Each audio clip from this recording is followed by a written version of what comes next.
Tertúlia. Meu boa tarde aí para todos e todas. Hoje é dia 2 de novembro de 2012, sexta-feira. Hoje é o dia de finados. E aqui tem aqueles que são super vivos nesse dia dos mortos, tá certo? Agora, o número do verbete é 2.466. Tem 8 páginas, 50 elogios e 19 máximas. Eu chamo a atenção que na divisão do detalhismo tem 12 máximos. O tema é saúde ambiental. Agora, a especialidade é a paraecologia. Quem redigiu o verbete aí com muito critério é a nossa Patrícia, que está ali muito bem assessorada. Aí tem 3 assessoras hoje, tá bravo isso aí. É o bloco da biologia, que todo mundo especializado. Agora, definição. A saúde ambiental é a condição, estado ou qualidade de equilíbrio dinâmico natural entre o organismo humano e os fatores ambientais, biológico, físico, ecológico, sociais, psicossociais, econômico e tecnológico, integrando o bem-estar individual, coletivo, público do planeta, nas diferentes dimensões de manifestação da consciência. O holopensene pessoal da moderação nas aplicações dos recursos intrafísicos. O holopensene da saúde ambiental favorecendo a consecução das tarefas assistenciais proexológicas. Os lastros pensênicos. O fato de a evolução humana exigir um ambiente adequado ao momento evolutivo. O predomínio da diversidade no ambiente. A prevalência da entalpia no ambiente. A contaminação ambiental, a extinção de espécies, os resíduos espaciais, os resíduos atômicos subterrâneos, as endemias e as epidemias, a desigualdade social, o apriorismo ético, o autorrevezamento multiexistencial e o contributo pessoal para a promoção da saúde do ambiente, a aura planetária pulsante, os resíduos multimilenários, o passivo ambiental grupal multidimensional, a paraprocedência comunitária, o levantamento dos ecossistemas das múltiplas vidas, o paradireito ambiental, o peso holocármico da indiferença com a saúde planetária. Nós temos aí, na argumentologia, a taxologia com 9 tipos de poluição geradas pelo homem, comprometendo a qualidade do ambiente e a saúde humana. Temos também aí o tópico sobre a verbaciologia, com 13 atitudes e comportamentos promotores da saúde ambiental planetária. Depois tem o tópico da caracterologia, com 7 perfis conscienciais, os quais atuam a favor da saúde ambiental do planeta. Ainda tem a autorreeducaciologia, com 14 questões apresentadas na ordem alfabética, com o objetivo de estimular a autoinvestigação da consciência quanto à técnica das atitudes promotoras da saúde ambiental. Agora, nós temos aí na remissiologia dos 15 verbetes, nós destacamos 5.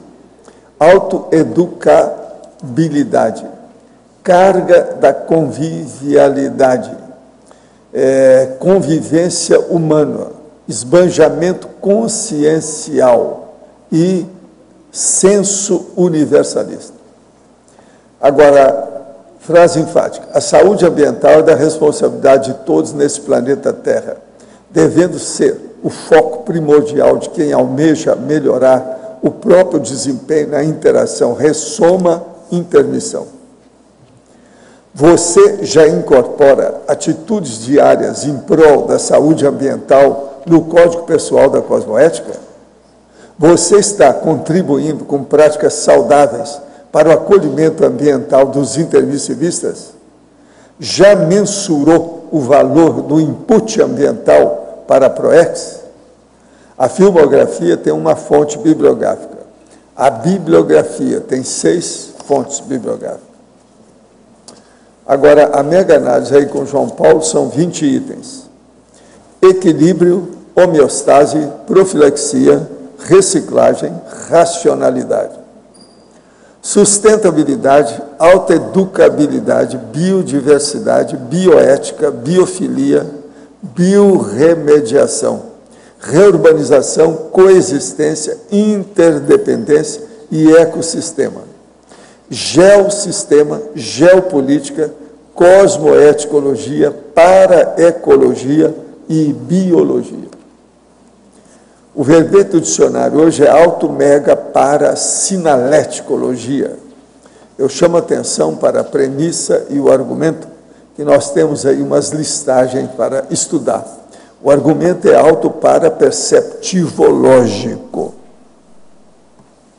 Agora aqui os questionamentos. Professor, estou fazendo reconciliação com meu pai. Estamos nos aproximando. E ele tem comportamentos que me levam a acreditar que é pedófilo.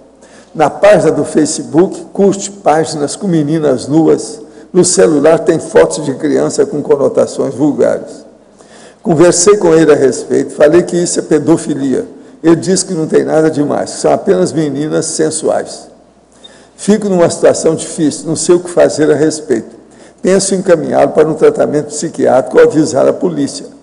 Poderia comentar o assunto e qual a melhor maneira de lidar com isso? Não, eu acho que você tem que arranjar para ele um tratamento mesmo, ou psiquiátrico, ou psicológico, alguma coisa nesse sentido, para ver depois o que faz.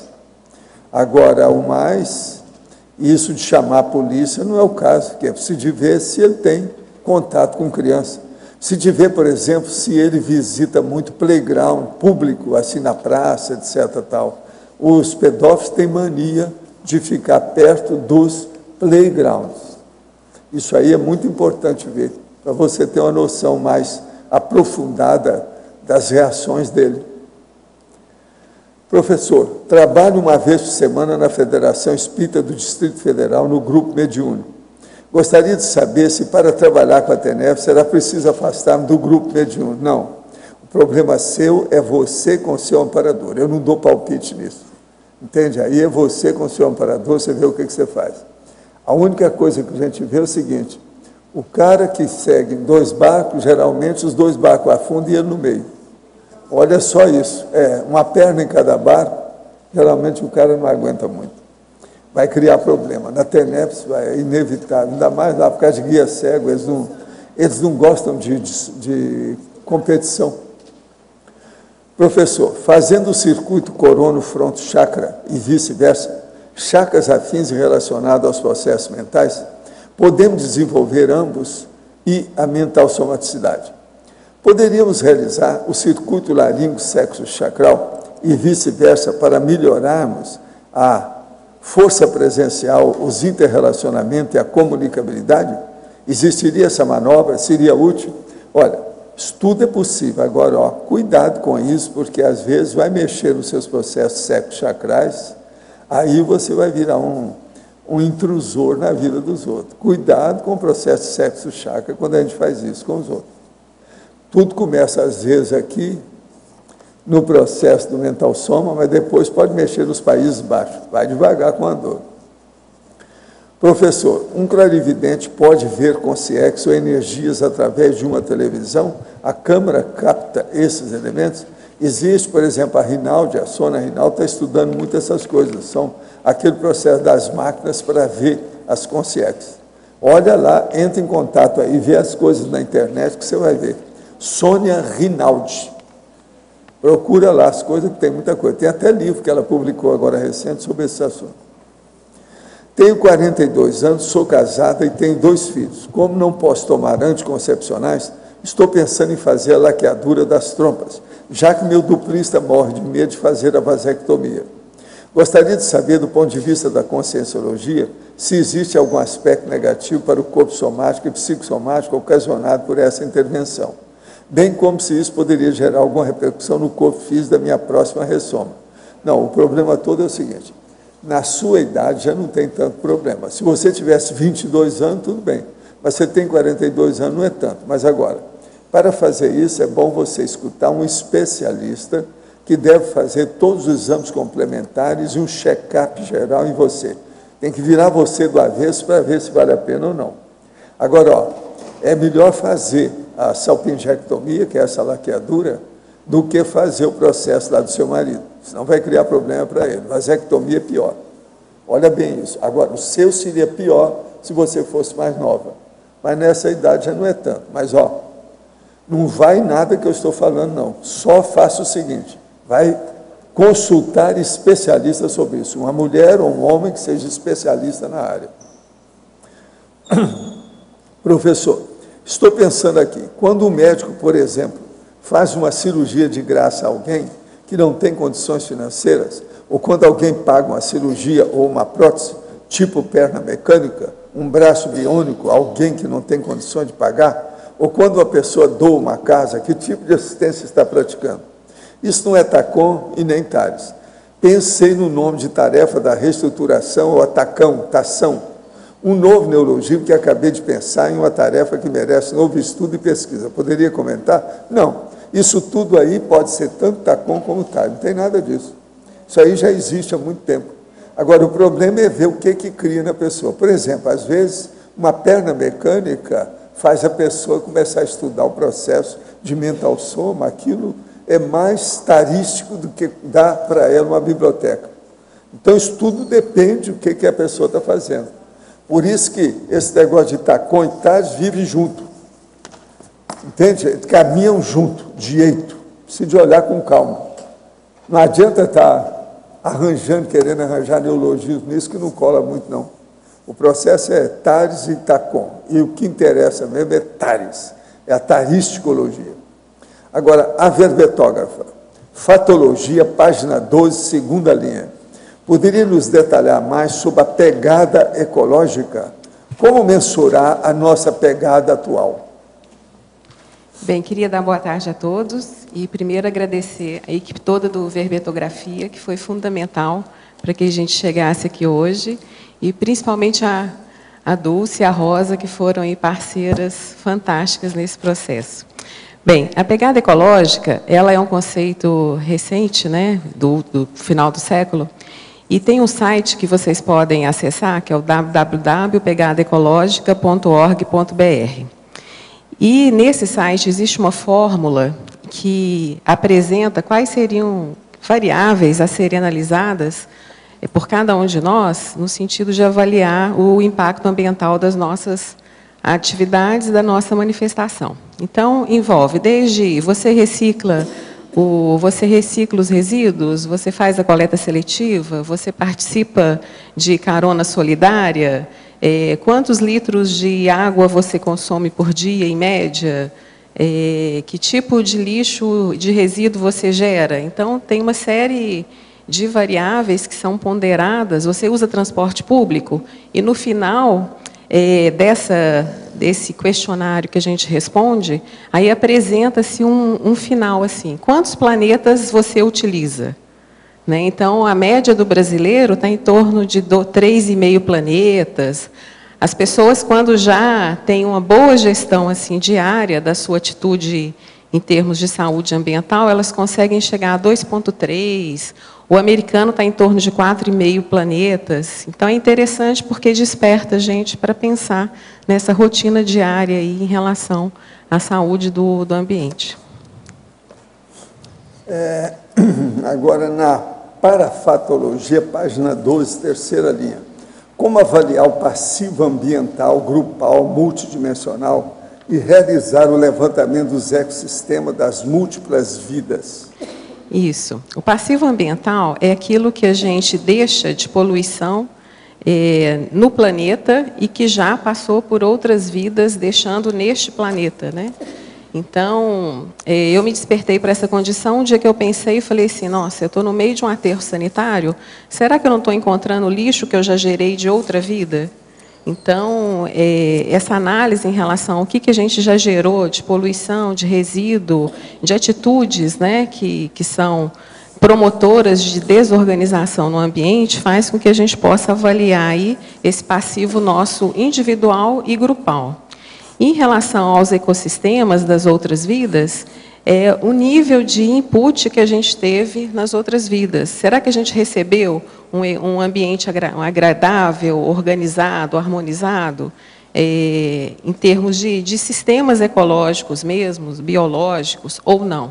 Qual foi o nível de input que a gente recebeu nas outras vidas, em relação à qualidade do ambiente? Isso foi promotor da nossa qualidade de vida? Isso favoreceu a qualidade de vida? É nesse sentido. Professor, gostaria de saber mais sobre a relação da luminosidade do psicossoma com o nível evolutivo da consciência. Quanto mais evoluída é uma consciência, mais luminosa fica, ou mais luminoso fica o psicossoma? Essa relação é verídica ou foi romantizada pelo simbolismo religioso? Não, isso é bobagem. O problema todo é o seguinte: a luminosidade é secundária. O que interessa é a qualificação e a intensidade, potencialidade das energias da consciência. Com isso, ela faz a cor que você quer, a forma que você quer, a luz que você quer, ou o diabo a quatro. Então, o problema é a qualificação e a potencialidade da vontade da consciência sobre as energias do cosmos. No DAC, Caracterologia, página 37, o senhor poderia nos detalhar o item 2, autoestilisticologia. Esse é o item 1, né? Não é item 2, não. Agora, autoestilisticologia é o seguinte: aqui eu estou chamando a atenção para o estilo da pessoa, que é justamente isso, o domínio da energia que a pessoa tem e o estilo que ela vai colocar em tudo que ela faz. Aquilo que ela fala, aquilo que ela escreve, a profissão que ela exerce, o modo dela se portar, a roupa que ela usa, a convivialidade que ela tem. Isso tudo faz parte do estilo dela. Esse estilo funciona também na questão da força presencial, de modo que isso aí influi na projetabilidade lúcida da pessoa e em muitas outras condições. Por isso que eu falo, os sinais mais íntimos podem apresentar características próprias, independentes, não sendo os mesmos dos caracteres clássicos gerais da parapercepciologia. Então aqui vem autoestilisticologia, autoidentificação automacrosoma e por aí vai. Em efeitologia, na página 39, o senhor poderia explicar melhor como a associação do passado pessoal com o autoparapsiquismo podem ser uma condição eficaz para um incremento seguro da evolução consciencial? O problema todo é a pessoa começar a examinar o que ela foi ontem, anteontem, anteontem.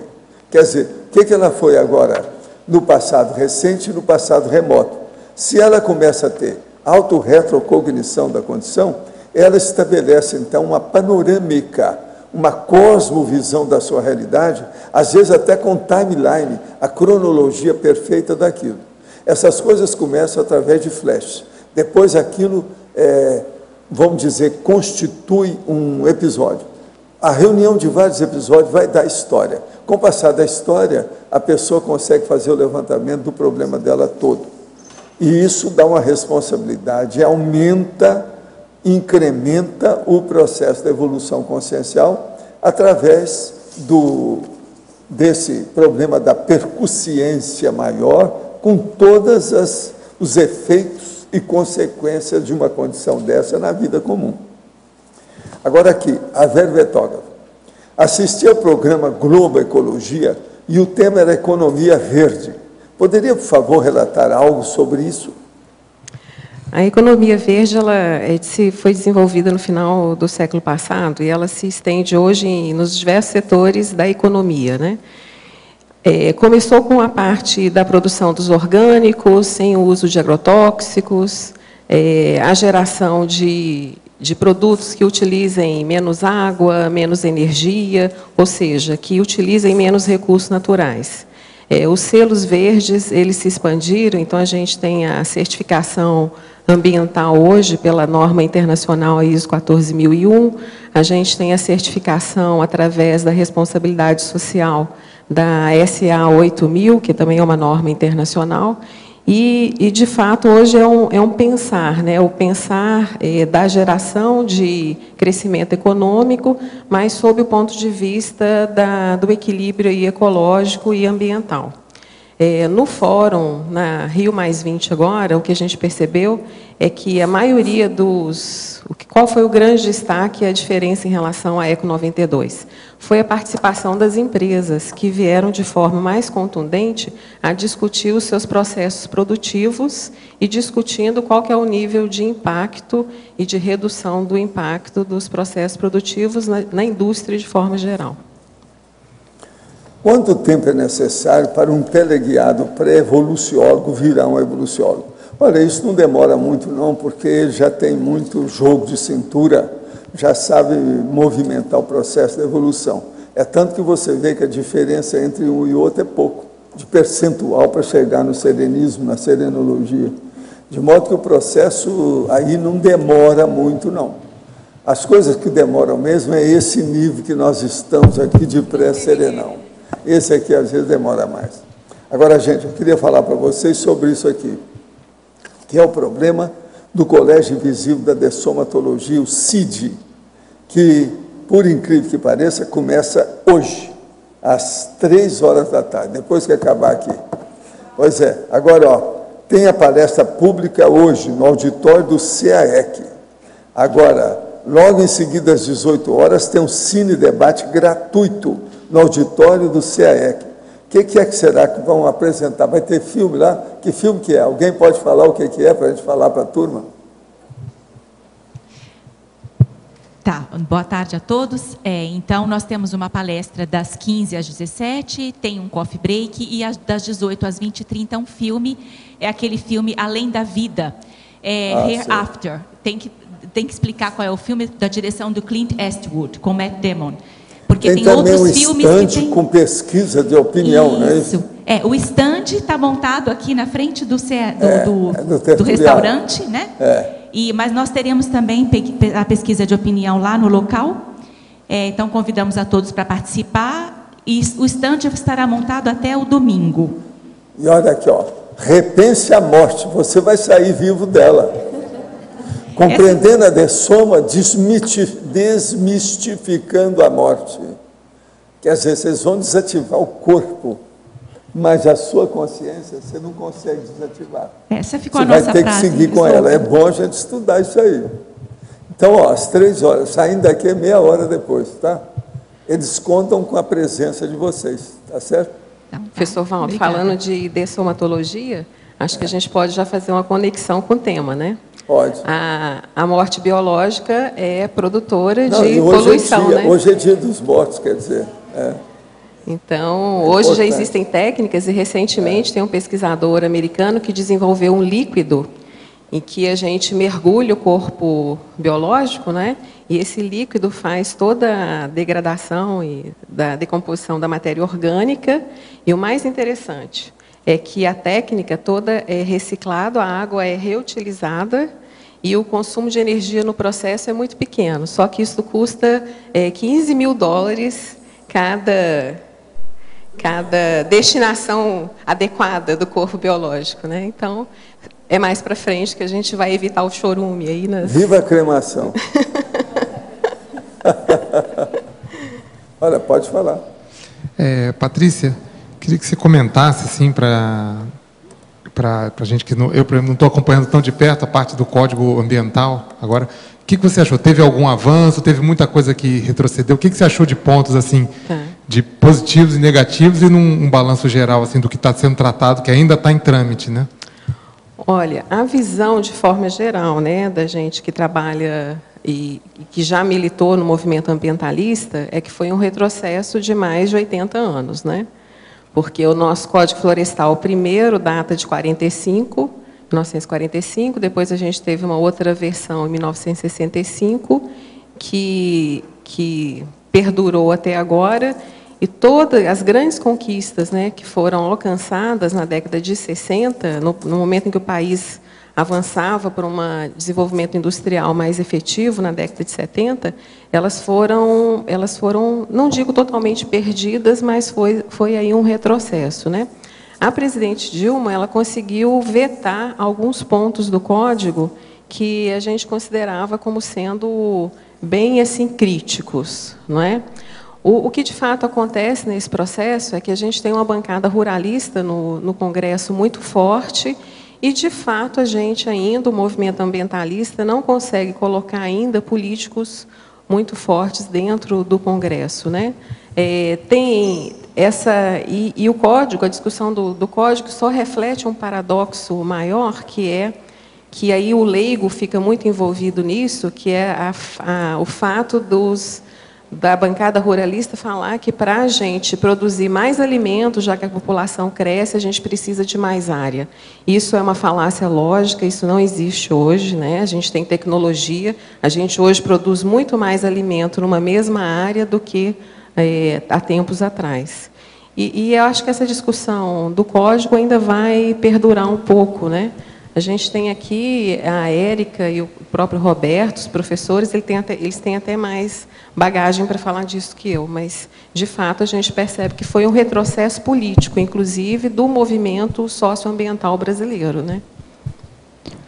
Patrícia, você também pode falar um pouco da questão do aquecimento do planeta, que tem muita gente que diz que isso não existe, né? Tem muita gente ainda que defende o fato de que isso é uma mentira, que o planeta não está existindo um aquecimento e que sim, é um processo contrário em algumas regiões. Enfim, então você pode trazer um pouco esse assunto? Olha, esse é dos assuntos mais complexos e que não existe consenso ainda hoje na comunidade científica, né?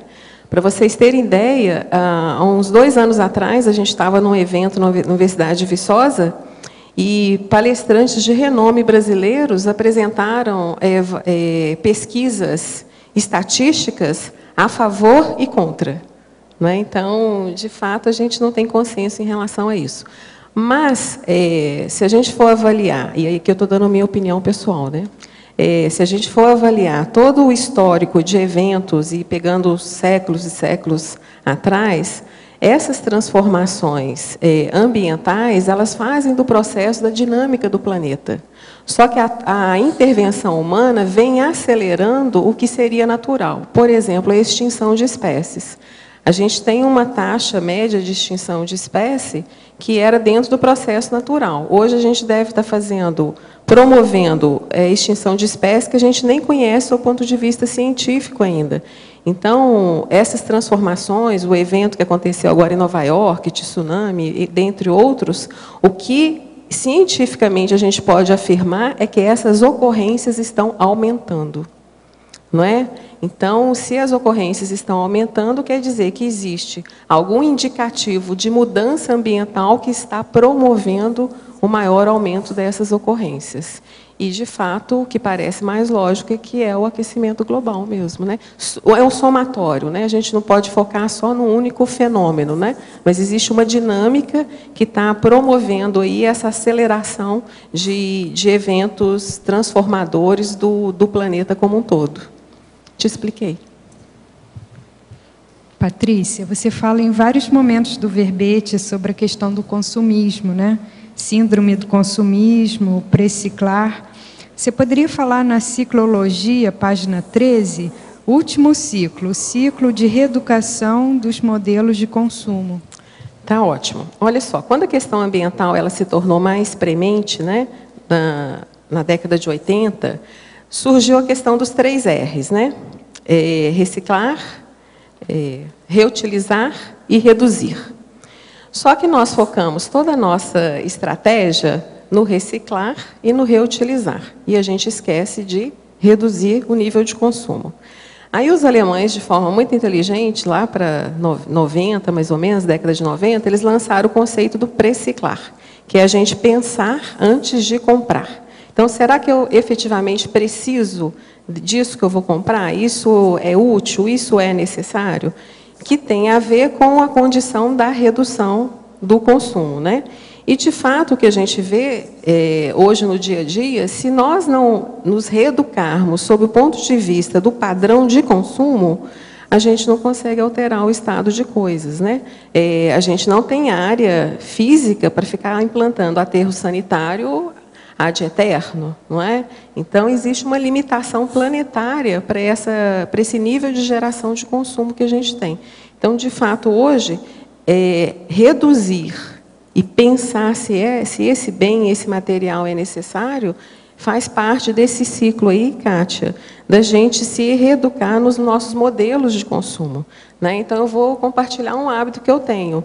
Eu não compro roupa nova se eu não tiver algo para doar, ou que eu já não estou mais usando. Ou seja, na hora que o tênis é gasto, é que eu compro um novo tênis. Então, eu tenho um nível assim, equilibrado de bens, né? Porque eu acho que isso faz parte da nossa lógica mesmo do consumo, não é? E a indústria hoje, Kátia, está aplicando um conceito que eu falo mais à frente, que é da logística reversa. O que isso significa? O resíduo gerado pela indústria, a indústria é responsável por retorná-lo novamente à matriz industrial e incorporá-lo no processo produtivo. Isso para quê? Reduzir o consumo de matéria-prima também, né? Patrícia, isso Sim. aí está na contramão da lógica de mercado hoje, né, do consumismo. Quanto mais, melhor. E eu vou até fazer uma partezinha aqui, relacionando com a alimentação e o consumo de alimentos, né? Hoje em dia, o tamanho do pacote de pipoca do cinema alimenta uma família de 5 pessoas. Antigamente, o saquinho era pequenininho. Então, também aí na alimentação, a gente tem uma lógica nesse sentido, né? De quanto mais, melhor.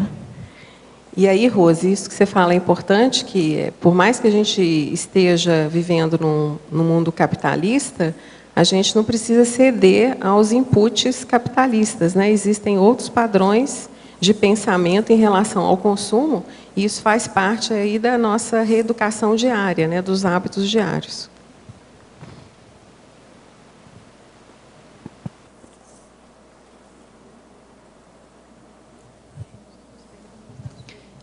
Você pode falar para mim aqui a respeito de, na fatologia, a priorismo étnico e também, na outra página, a biorremediação e o planejamento biorregional. Tá. O apriorismo étnico, hoje, por exemplo, quando a gente fala da questão ambiental, a gente está falando de questão socioambiental. Então, a gente envolve e insere o homem no contexto ambiental de forma decisiva.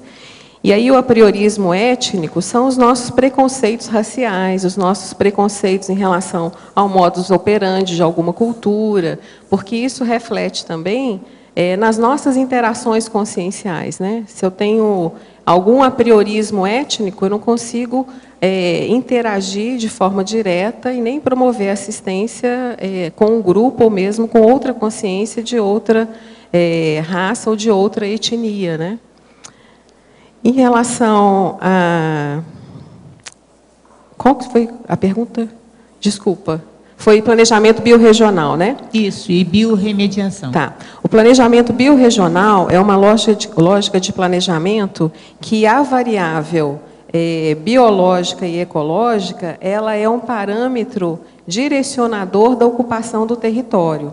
Então, por exemplo, a Costa Rica, o Brasil, a gente tem padrões assim de ocupação de território que preservam os aspectos ecológicos e biológicos, que são as unidades de conservação, os parques, as reservas florestais. Então, isso que é planejar sob o ponto de vista ecológico, biológico, mas também preservando as atividades culturais das populações menos favorecidas, né? Permitindo um uso e ocupação aí do território para esse modo de vida mais tradicional das populações. A biorremediação é uma técnica utilizada para despoluição e recuperação do solo. Ela é muito utilizada em aterros sanitários, recuperação de áreas que foram utilizadas como lixões, e aí é a introdução, né, de bactérias que façam a decomposição aí dos resíduos que estão poluindo aí esse solo. Patrícia, na página 16, autorreeducaciologia, no 10, mudança. Aí você pergunta, né, para a gente fazer a pergunta a cada um. Quais hábitos, indicadores de entropia na manutenção da saúde ambiental devo modificar? Aí eu queria que você falasse um pouco mais desses hábitos indicadores, até porque a gente pode ter hábitos que a gente tem que se dar conta que são entrópicos, né? A entropia é desorganização, né? E é energia disposta de forma inadequada também. A gente pode pensar assim, né? Então, a gente tem alguns hábitos, por exemplo, que até que mais à frente eu pergunto, né? A gente escova dente de torneira aberta? A gente fica abrindo geladeira o tempo inteiro? Os nossos aparelhos, eles são aparelhos que reduzem o consumo de energia? Como que a gente faz a disposição do nosso lixo, né? A gente separa os resíduos, favorecendo o trabalho dos catadores, ou não? A gente mistura tudo? A gente usa a carona solidária ou anda de carro sozinho? Foz é um problema, a gente não tem transporte público adequado, né? Mas em outras cidades em que o transporte público, seja metrô ou mesmo o ônibus funciona, a gente consegue reduzir o nível de emissão de carbono, né? E aí diminui a pegada ecológica nossa. Então, tem uma série de hábitos. A gente anda pela casa e a casa toda fica acesa, ou a gente tem o hábito de manter, entrou no cômodo, acende ou apaga, né? Então, são hábitos simples. A gente tem a sacola de compras, ou a gente vai para o supermercado e volta para casa com 50, 100 sacolinhas de supermercado. Então, são coisas que a gente pode aí pensar no dia a dia, né? Patrícia, ali na página 12, teoriologia, você fala da teoria do metabolismo social. Você pode explicar? Essa teoria do metabolismo social, ela é recente, né? A gente pode falar que ela tem em torno de 20 anos, que é uma teoria hoje que trabalha com a integração das variáveis ambientais e sociais, né? Então, por exemplo, dentro de um espaço, eu observando e analisando como aquele espaço foi ocupado, eu consigo resgatar a ação humana e perceber quanto de energia que foi desperdiçado ou quanto de recursos naturais foi utilizado. Então, é possível você dimensionar a perda de energia, mas, ao mesmo tempo, quanto que houve de investimento de recursos naturais para manter aquela civilização. E aí a gente consegue ver passivo ambiental das civilizações, né? Então, no Brasil hoje, só para a gente ter uma ideia como que esse estudo é recente, na Universidade do Fundão, no Rio, é que onde a gente tem um grupo forte disso, mas no restante do Brasil a gente ainda não fala de metabolismo social, né? Que, na verdade, é avaliar como que as sociedades foram se desenvolvendo e foram deixando marcas, né, ecológicas e sociais em termos de utilização de recursos naturais.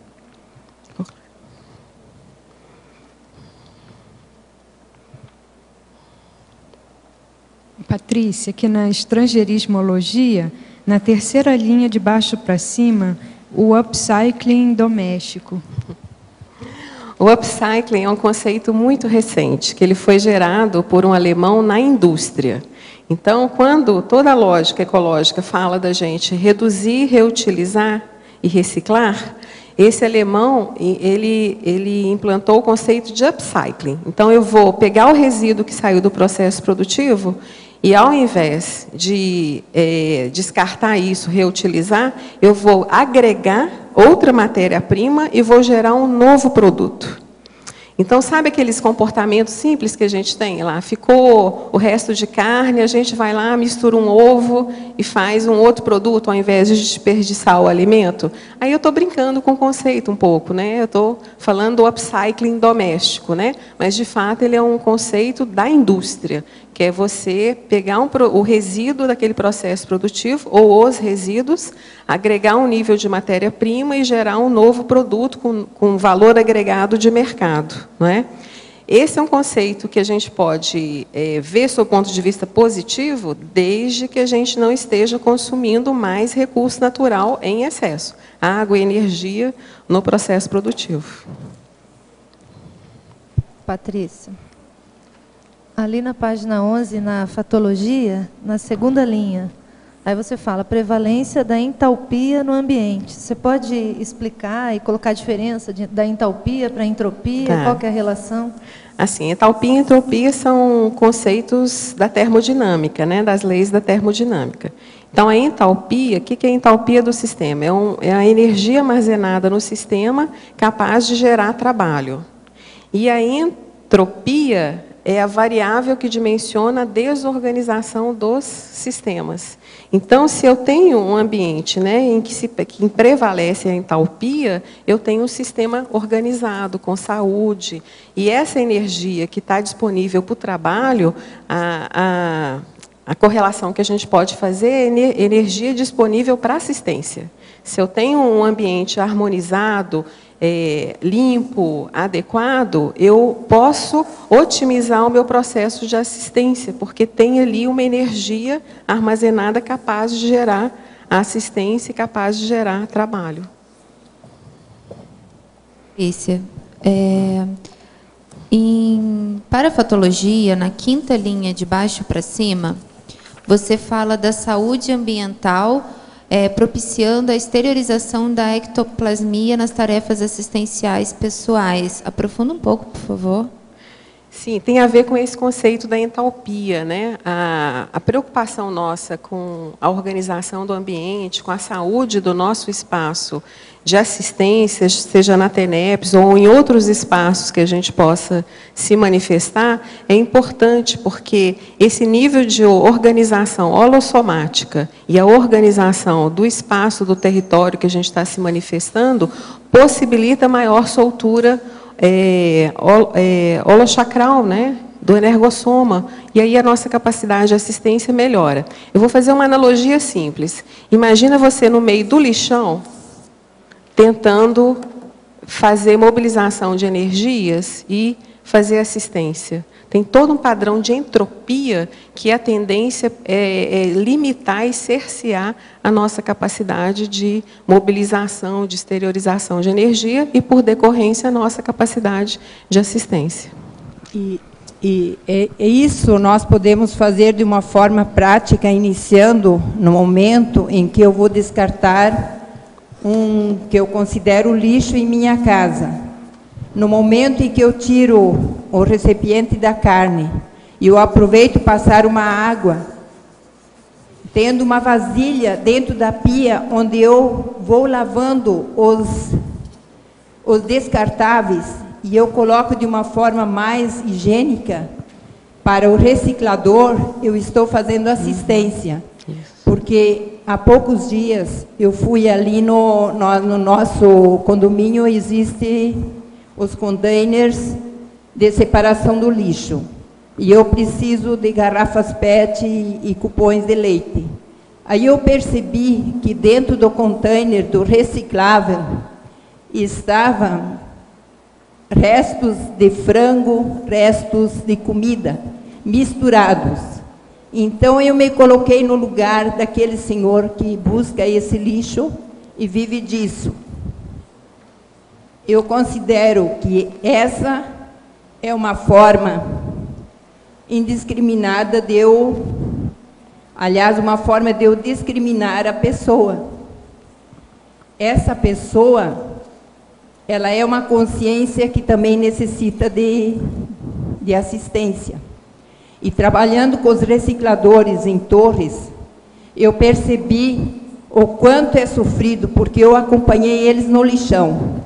O quanto é sofrido no momento em que se abre uma sacola, onde é para vir o lixo reciclado, reaproveitado, misturado com resíduos que estão podres.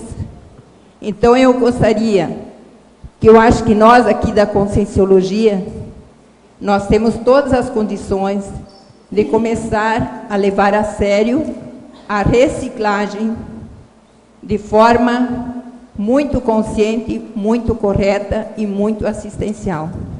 Reinalda, eu quero reforçar o que você está falando, porque quando a gente não separa os resíduos, né, principalmente em condomínios onde a gente tem os agentes ambientais, os catadores que fazem a revenda, né, desses materiais, a gente está promovendo um nível de desassistência, porque se a gente, no caso aí que você relatou, que a gente está misturando orgânico com material reciclável, aquele material reciclável perdeu a capacidade de venda em função de ter sido misturado com o alimento orgânico. Então, isso, para mim, é desassistência que a gente está promovendo. E se nós pensarmos em termos da nossa comunidade hoje, a gente não pode falar que existe ignorância em relação a esses fatos, nem em relação à sociedade de forma geral, porque a questão ambiental hoje a gente tem informação disponível de forma massiva, não é? Então, aonde que esbarra? É na atitude, é no comportamento, né? Na nossa capacidade de reeducação mesmo dos nossos hábitos, né? Eu queria te fazer uma pergunta, Patrícia, bem nesse sentido. Eu queria uma avaliação sua a respeito da nossa organização como grupo, né? A organização dos espaços físicos, das ICs, os espaços coletivos, os coffee breaks, dos eventos. O que você pensa a respeito disso? Como é a saúde ambiental nesses espaços e eventos? Nós já melhoramos muito, né, Nazaré? Mas, de fato, eu acho que a gente ainda tem hábitos um pouco perversos, né? Que é o uso do copinho de plástico em abundância, a gente gera muito resíduo, não é? Os coffee breaks, isso denota, né, a quantidade de resíduo que está sendo gerado. Muitas vezes esse resíduo não está tendo a destinação final adequada. Em termos de alimentação, eu vou pedir para a Rose depois falar, né? A gente ainda consome refrigerante, né? Assim, as pessoas... Quando eu estou falando de saúde ambiental, eu estou falando de saúde holossomática também, não é? E nós consumimos muita coisa, é só ler os rótulos, né? Os EDTAs, os aditivos, as frituras, as gorduras, os salgadinhos. Então, a nossa saúde holossomática, ela reflete, ela tem mecanismo de feedback em relação à saúde do ambiente, né? É um mecanismo de retroalimentação aí. Então, de fato, acho que a gente... Como comunidade, a gente precisa parar para pensar nisso e refletir sobre o que nós consumimos, sob o ponto de vista alimentar, e o que a gente gera de resíduos também. Em relação aos espaços físicos, a gente já tem, nas diferentes ICs, a coleta seletiva, né, que é sendo feita aí em algumas de forma mais adequada, em outras ainda de forma mais incipiente. Mas já existe aí um nível de preocupação em relação a isso. A questão dos efluentes, do esgoto, ela é uma preocupação constante, né? Porque existem processos de tratamento primário e secundário, mas em outros locais a gente tem processos menos eficazes, né, em termos de tratamento do efluente. Mas também tem a ver com a nossa condição de localização numa bacia, que é a bacia do Rio Tamanduá, onde a gente não tem a coleta de esgoto pela Sanepar, né? Então, tem aí uma circunstância. A Érica quer falar. Eu vou exemplificar o que eu tenho feito, né? Eu tenho separado na porta da minha cozinha uma sacola que vai com plástico, uma que vai com papel, e então eu já saio da cozinha com tudo separado. E, se possível, já empilhado. A parte orgânica, eu tenho quintal, então eu faço compostagem. E faço compostagem não em pilha, eu tenho compostagem em pilha também para grandes quantidades, assim, quando eu ganho palha ou tem algum resíduo animal que é possível fazer de fertilizante para as plantas. Mas no dia a dia, assim, as mangas, as cascas das coisas assim, elas vão para pontos específicos onde tem alguma planta que vai ser colocada ou já tem uma do lado. E eu só cubro com terra. Então, não dá mau cheiro, não dá mosca, e eu fico com a umidade da planta, que está sendo decomposta, e aí eu vou desenvolvendo uma fertilidade na minha área que ela precisa da matéria orgânica que está sendo colocada ali. E o seu Emílio Guder, que é o nosso reciclador, né, o agente ambiental que passa nas nossas casas, ele tem pensado em deixar de recolher por conta do nível de contaminação e de descuido que existe. E isso compromete a saúde dele e da família dele. E isso acontece na cidade com tudo, porque realmente eu também já fui como a Reinalda várias vezes e faço questão de ir, não vai só a minha secretária, não vai alguém que diz assim, não conhece, não. A gente chega lá e é uma desorganização vergonhosa.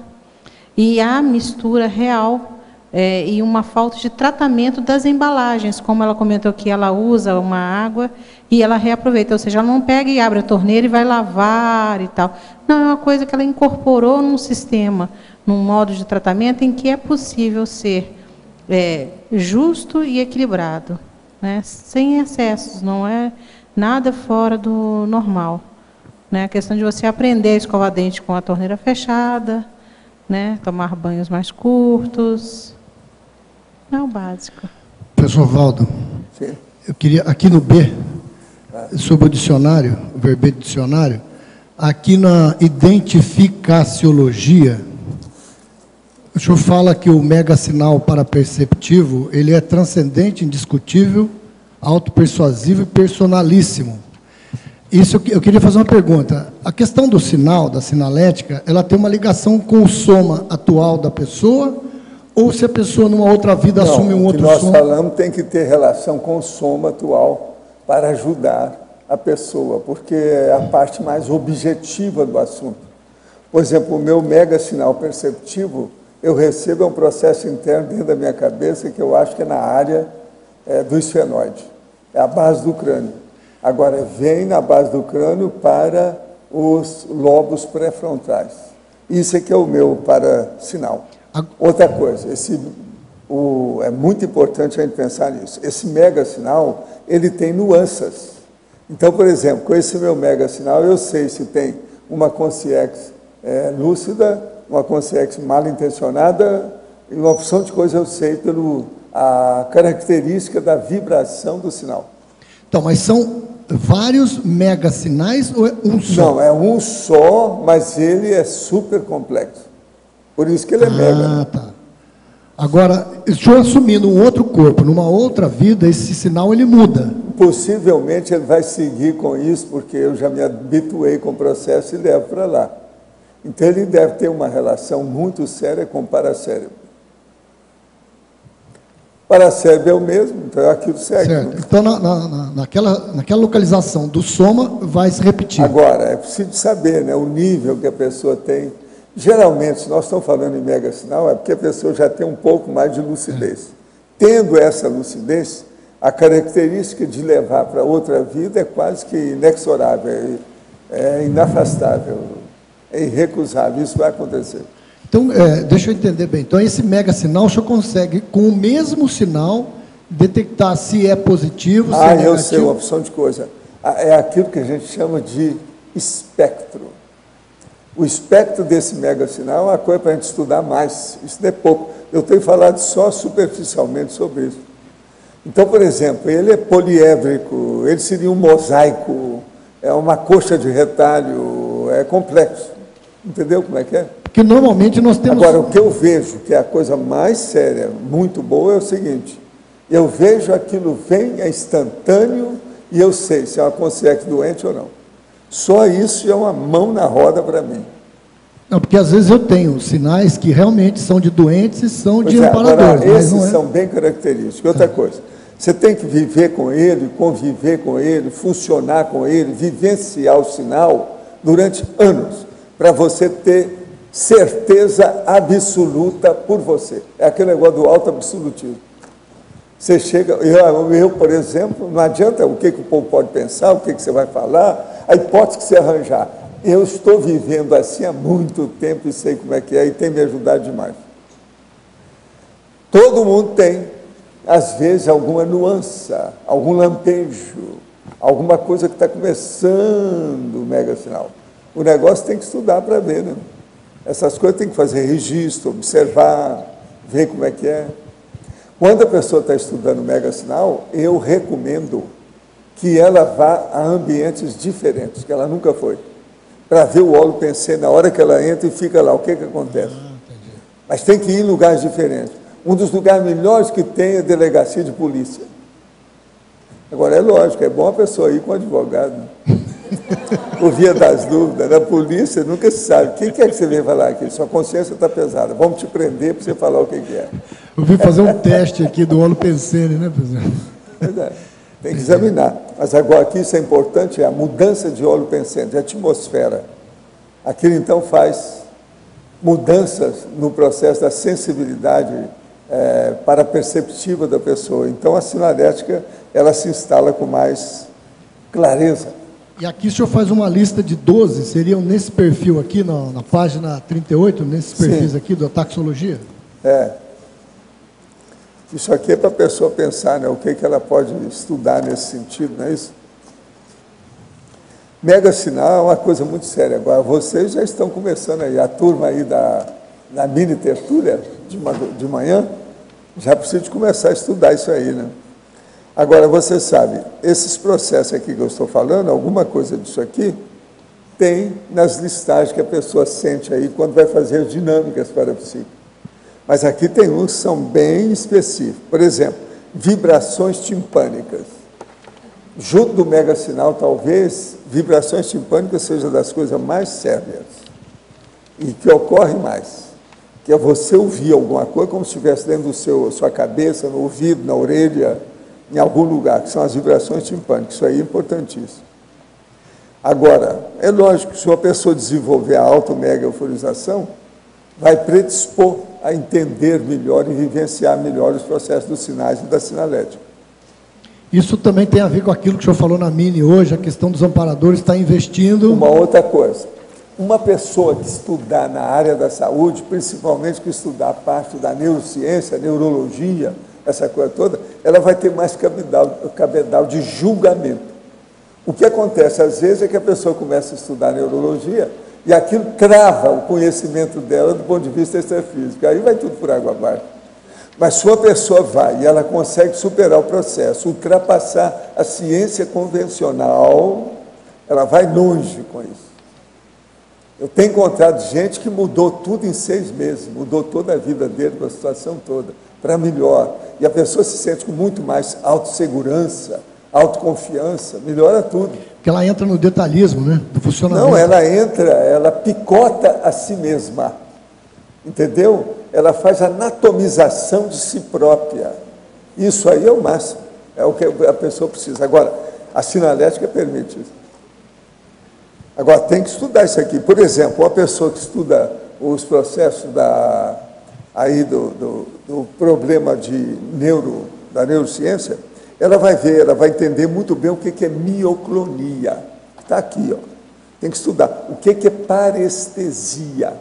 E fazer a diferença de uma coisa com outra.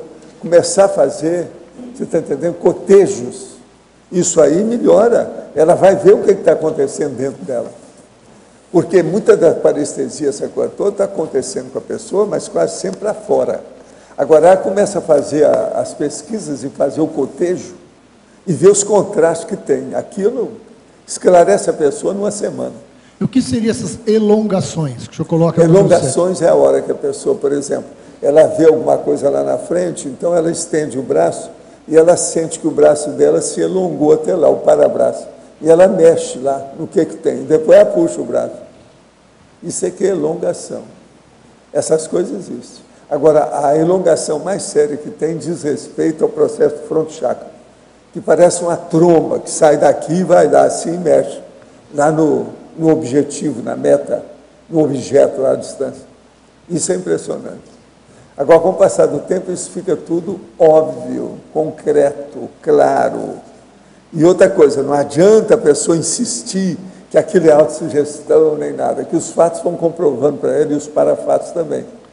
Então, os fatos ficam evidentes, não tem jeito dela recusar a realidade. Agora, tudo é um processo que precisa de ter autopesquisa. Sem isso, não vai. Né? Agora aqui, a verbetógrafa.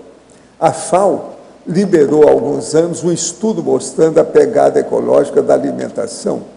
E os dados são bem surpreendentes, mostrando, por exemplo, que o impacto ambiental do consumo de carne é maior do que o dos transportes no geral.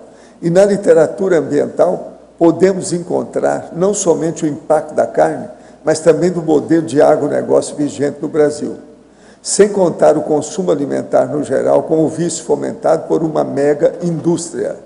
Pode comentar um pouco mais sobre isso? Esse é um dos estudos que dimensiona o que a gente chama de custo das variáveis ambientais na produção.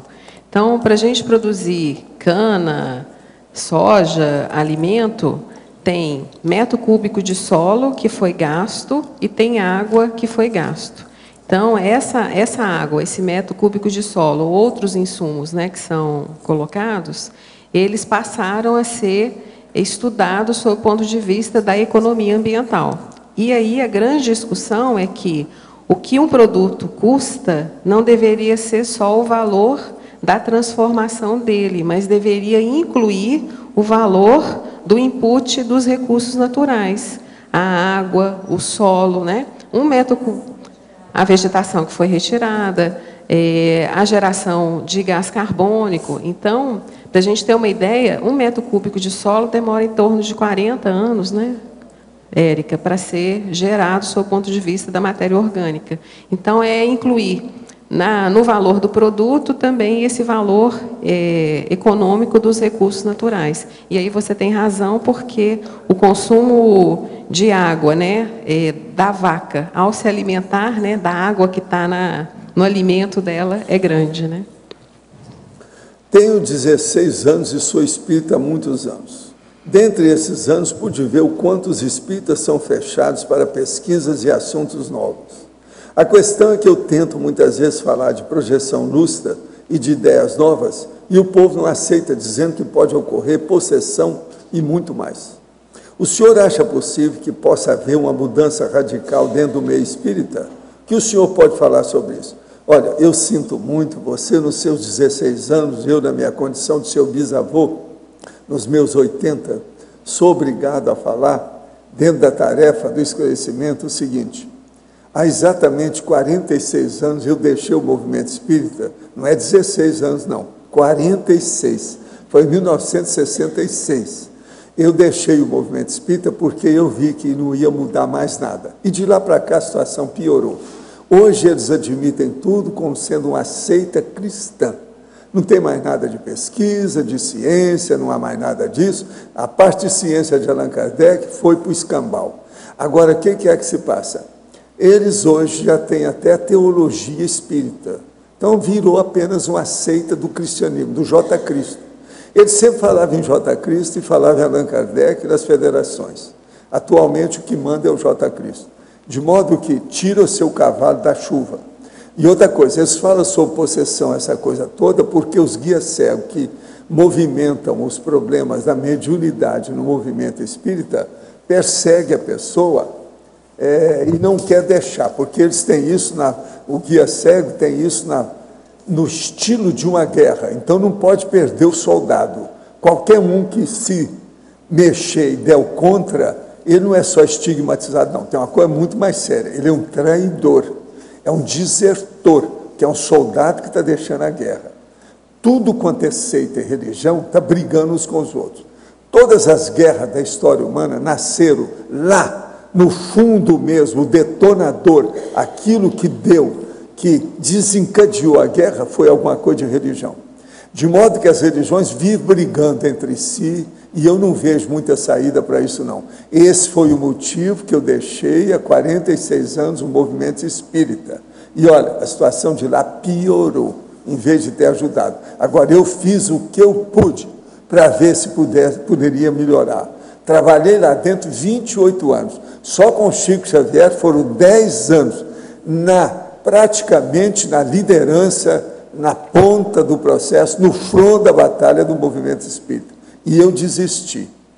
E não me arrependo nada. Hoje eu estou com 80 anos, depois de 46 anos, foi uma boa coisa que eu fiz. Aver Bertoga, poderia comentar, por favor, na Fatologia, página 12, terceira linha, sobre o termo felicidade interna bruta? Sim, essa variável foi criada pelos indianos para contrapor o produto interno bruto, não é, que mede o desenvolvimento das nações. Então, quando a concepção do desenvolvimento sustentável, né, ela se fortalece no final do século passado, os indianos criaram a felicidade interna bruta, no sentido de que a pessoa, que seria um índice que mediria o nível de harmonia ou de sustentabilidade das nações, né, não só a variável econômica, né, que é o PIB. E se a sociedade, o indivíduo, ele é mais harmônico, mais entálpico, né, mais sustentável, teria um nível de felicidade íntima maior. Por isso, felicidade interna bruta. O paramega-sinal pode ser patológico? Teria algum exemplo? Ele pode vir da paragenética, ter sido usado em muitas vidas da mesma forma e reconhecido pelo energossoma? Não. Você tem que lembrar o seguinte, se ele é paramega, é porque é coisa boa. Se você tem qualquer sinal, deve ser um minimíssimo sinal. É besteira só, é coisa de bicho. É problema de instinto, instintual. O processo do megasinal é parte técnica, tem cosmoética no assunto, tem evolução no assunto. Esse é que nós estamos falando, esse é o megasinal dos nossos, vamos dizer, das nossas pesquisas, dos nossos objetivos, é aquilo que a gente quer. Agora, a paragenética, a pessoa traz uma série de condições do passado negativas. Isso é problema dela. Se você quiser considerar isso como sendo o seu megasinal, ou sinal patológico, teratológico, alterado, isso aí é outra coisa. Mas agora, esse que nós estamos falando é daquilo que é evolutivo e não regressivo. Se tiver algum sinal negativo da paragenética, o processo é teratológico. É um problema, então, totalmente patológico. Lembre-se disso, há uma diferença enorme com isso. O que acontecerá com a sinalética parapsíquica quando a tecnologia ultrapassar a matéria? Bom, eu quero saber também. O dia que for, você me fala. Eu acho que ainda vai demorar um bocado, mas a gente está fazendo força aí. Vamos ver o que dá com a ciência convencional, né? Agora, eles estão começando a mexer com as coisas e estão começando a trabalhar muito contra o processo de religião, e daqui a pouco vai ter a contraparte que vão trabalhar contra o materialismo. A hora que chegar nisso, vão ter que trabalhar contra a ciência convencional. Aí nós vamos ver o que dá. Eu não sei se eu vou estar aqui para apreciar isso, mas em qualquer dimensão eu vou gostar muito dessa renovação. Patrícia, aqui no ar. Em tecnologia, quinta linha, de baixo para cima. Dá para você aprofundar aí as paratécnicas da segurança ambiental? Tá, a questão da segurança ambiental está desde a utilização de micro-organismos nos laboratórios, a inserção dos transgênicos, né, na nossa alimentação e o cultivo desses transgênicos. E, de fato, qual que foi a analogia que a gente fez, né? Se existe todo um controle que é de segurança dos aspectos, né, de contaminação e de poluição, sob o ponto de vista intrafísico, a gente também tem tecnologia para tecnologia de segurança ambiental nos ambientes extrafísicos, nas outras comunidades extrafísicas, né? Se a gente for pensar assim, cada um de nós, sobre as experiências extrafísicas que a gente já teve, de se deparar com consciexes, com padrões diferentes de soma que, com certeza, retratam condições planetárias diferentes, a gente pode extrapolar para diferentes padrões de segurança ambiental em diferentes comunidades e planetas. Patrícia, você poderia aprofundar na fatologia, terceira linha de baixo para cima? Na página 12. Página que 12? A relação anticonflituosidade, pacificação, uso consciente dos recursos. Márcia, o que a gente analisando aí, o histórico das questões de utilização dos recursos naturais no mundo inteiro, né?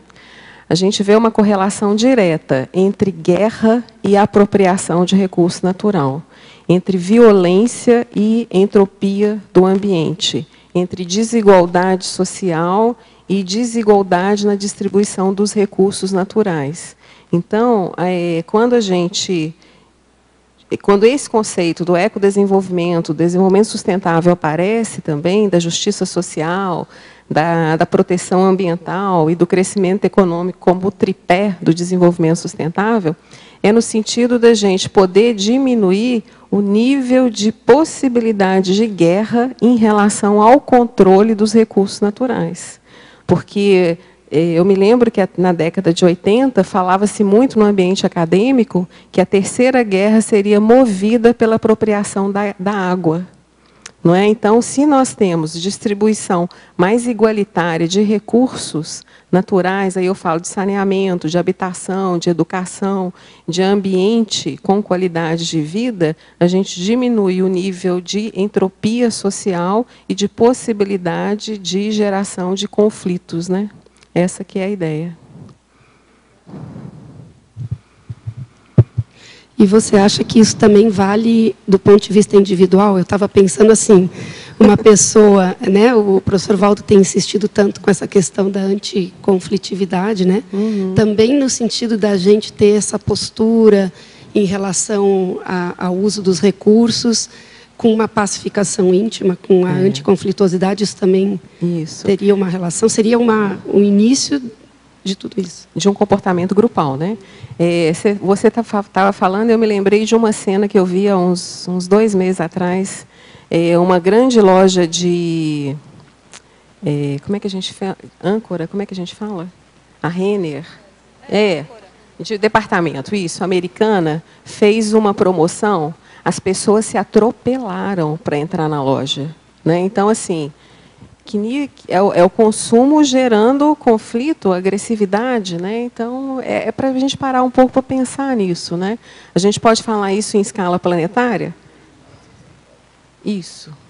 Um exemplo mais próximo, né, professor? É exatamente isso, né?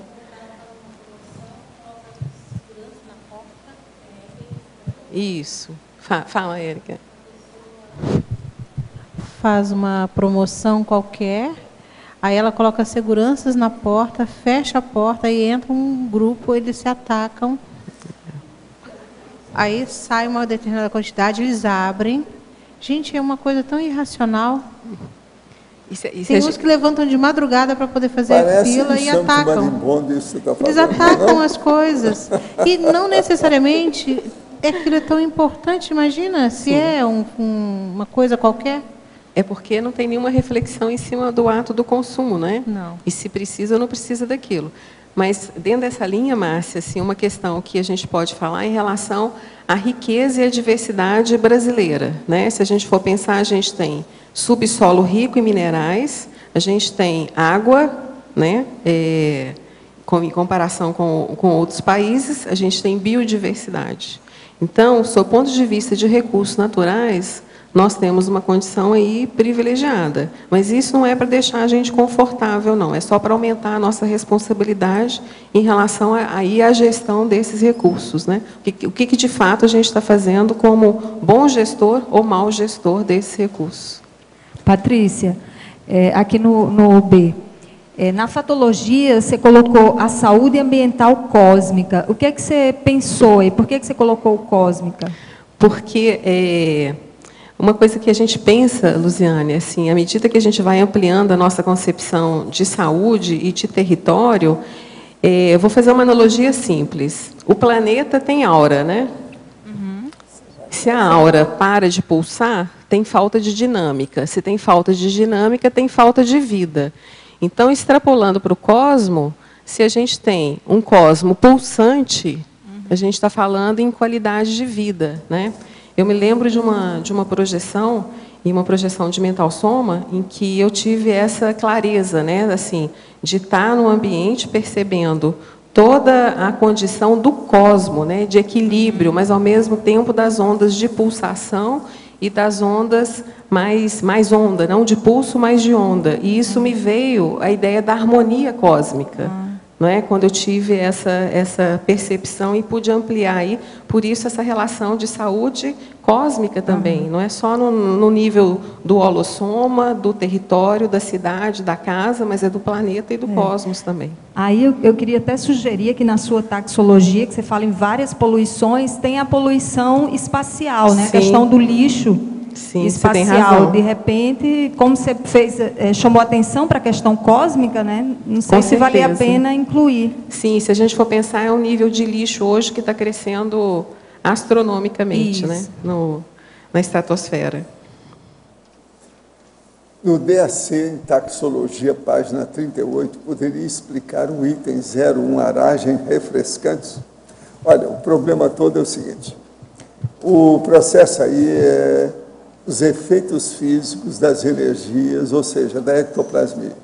Então, por exemplo, você está dentro de um ambiente fechado, não tem aparelho nenhum ligado. De uma hora para outra, você começa a sentir lufadas, presta atenção, lufadas de energia, quase sempre um vento mais frio. Isso é que são as aragens refrescantes. Agora, a pessoa sente de um lado, sente de outro, e quase sempre tem característica de lufada. Para isso é bom a pessoa ver o que é lufada. A maioria ainda não entende o que é isso. Mas na meteorologia se fala muito em lufada. Então tem aquela tarde, vão ter lufadas. Então é o vento que dá, de uma hora para outra. Então a pessoa sente isso sem barulho nenhum. Ela só sente que aquilo é mais frio. É frio por quê? Devido à ectoplasmia, que abaixa a temperatura. Agora, a aragem refrescante, isso é muito comum com o médium ou o sensitivo ectoplasta. Agora, a verbetógrafo. Em parafatologia, página 12, quinta linha de baixo para cima, poderia comentar a saúde ambiental propiciando a exteriorização da ectoplasmia nas tarefas assistenciais pessoais? A gente já falou um pouco sobre isso, mas é importante, eu acho que reforçar, né? A organização do ambiente, né, a entalpia, essa energia disponível para assistência, ela favorece a nossa soltura holochacral. E de fato, imaginar assim, se a gente tivesse que fazer TENEPs num ambiente completamente desorganizado, sujo e com um nível de entropia alto, como que a gente faz soltura holochacral ou tem capacidade de interagir com outras consciências, um nível até pensênico mesmo, né? A desorganização, ela bloqueia, ela limita a nossa ação mais ampla, sob o ponto de vista consciencial. E aqui eu vou aproveitar e vou fazer uma correlação. Por isso que saúde ambiental tem a ver com proexis, ou seja, com capacidade e possibilidade da gente manifestar o nosso potencial de forma maior, né? A Daiane está aqui mostrando na página 13 os efeitos proexológicos da saúde do ambiente, que é exatamente isso. Se a gente cuida do ambiente, a gente tem maior possibilidade ou oportunidade de nos manifestarmos de forma mais rígida, em função da interação holossoma-ambiente.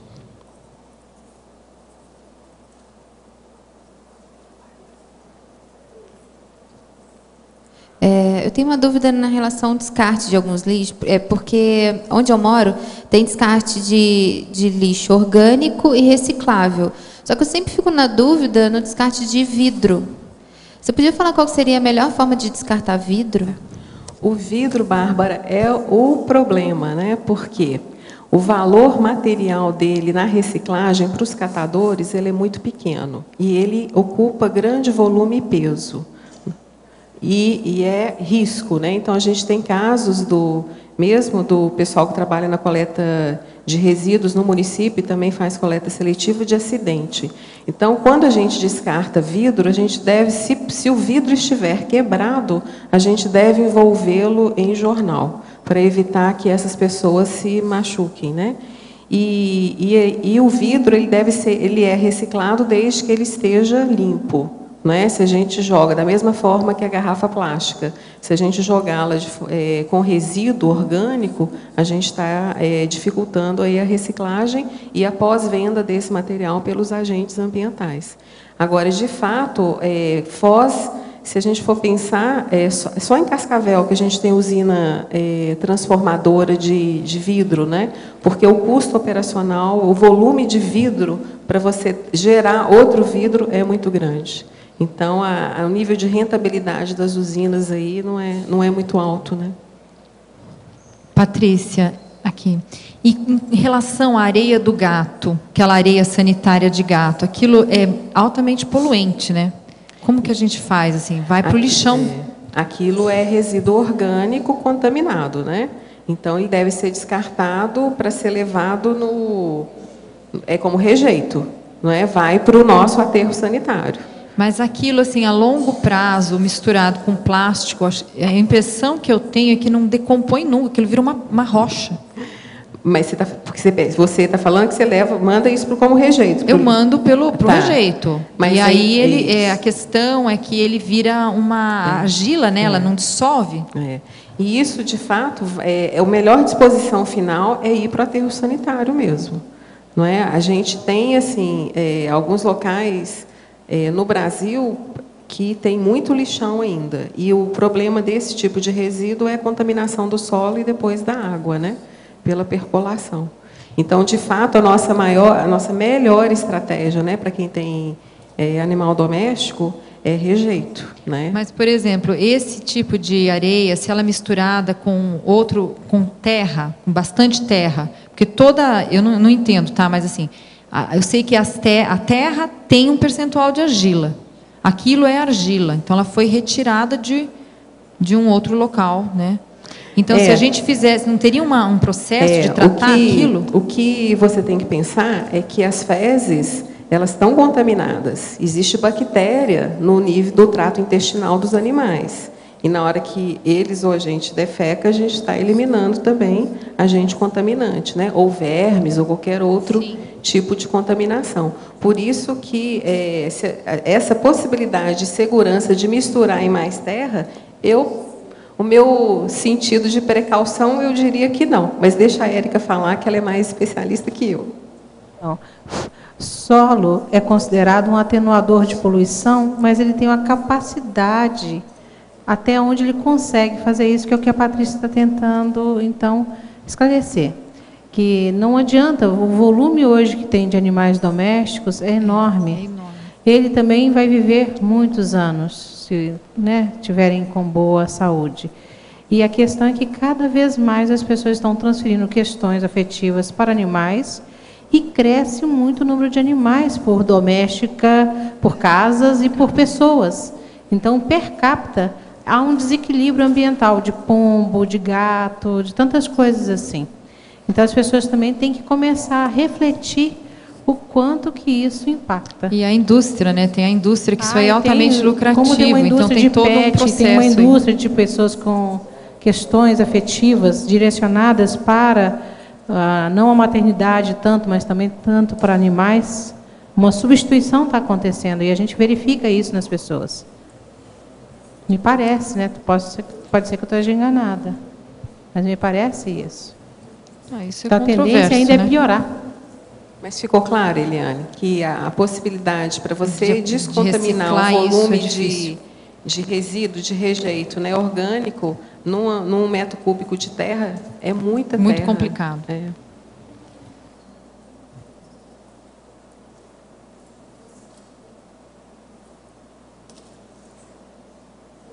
Tá, vou citar aqui também uma... Como é que fica essa situação que a Érica estava falando e a Wilbertógrafo, essa questão de aumento de animais, aumento dessa situação? Tem o lado da evolução também, né? Como é que fica isso? Não, eu acho que isso tudo é uma evolução.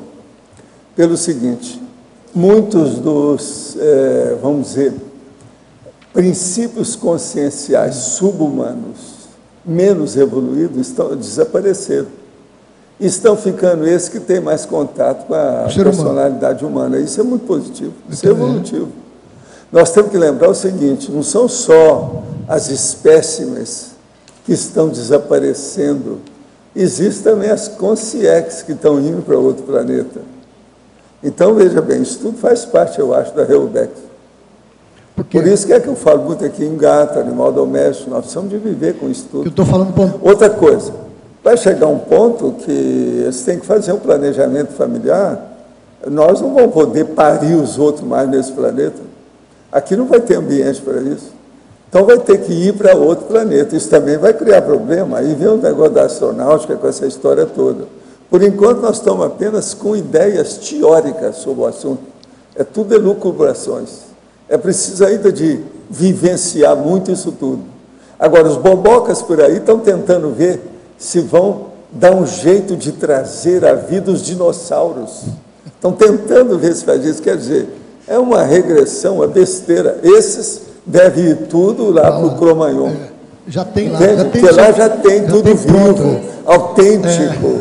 Você está entendendo? Bem na hora, não precisa desse povo. Tem tigre de dente de Agora, sabre, precisa de começar a trabalhar com os animais domésticos. E outra coisa, nada de andar mais a cavalo, que eu sou a única pessoa que falo nisso. Mas eu acho que nas próximas vidas eu já vou ter mais alguns companheiros que vão falar isso. Não andar mais montado em bicho nenhum, nem vaca, nem boi, nem cavalo, nem égua, nem mula, nem jegue. Isso está tudo errado. Então, isso aí que eu acho também que é um ponto que nós temos que falar. A turma dos ecochatos, da ecologia, os bonzinhos, eles ainda não falaram nisso. Eu estou esperando. Só 50 anos que eu falo nessa história. Há 50 anos que eu estou esperando. Até agora, nem os ecochatos, nem os ecos luminosos, sabe? Ecochato, você sabe quem é. Os ecologistas chatos. E os ecologistas reais, aqueles bons, de alto nível. Ninguém falou nisso até agora. Eu estou esperando. Eu acho isso mais importante que uma porção de coisa que eles estão falando por aí. Outra coisa que eu acho mais importante é isso que eu de vez em quando falo aqui. É levar tudo para a cremação e acabar com os cemitérios. Isso é uma vergonha para nós todos. É muita gente que está aí cheio de bicho de tudo quanto é jeito. Por exemplo, câncer. Eu digo para você, qual o percentual de câncer na raça humana que é feito por causa do cemitério? Ninguém fala nisso. O que é que eles estão esperando? Como é que é isso? E os lençóis freáticos? E a contaminação? E os cadáveres? Ninguém fala. Agora ficam aí erigindo monumento para isso, para aquilo, os cemitérios tudo cheio lá de túmulo, cada um mais rico do que o outro, cheio de besteira. Então, gente, me ajuda aí, entra na minha campanha, vamos meter o pau nisso. Outra coisa, falem a favor dos cavalos, por favor, dos jegues.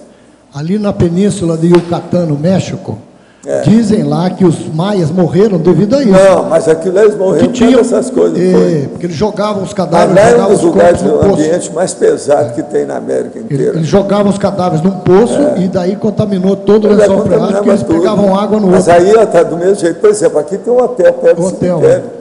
Eu nunca fui para esse hotel.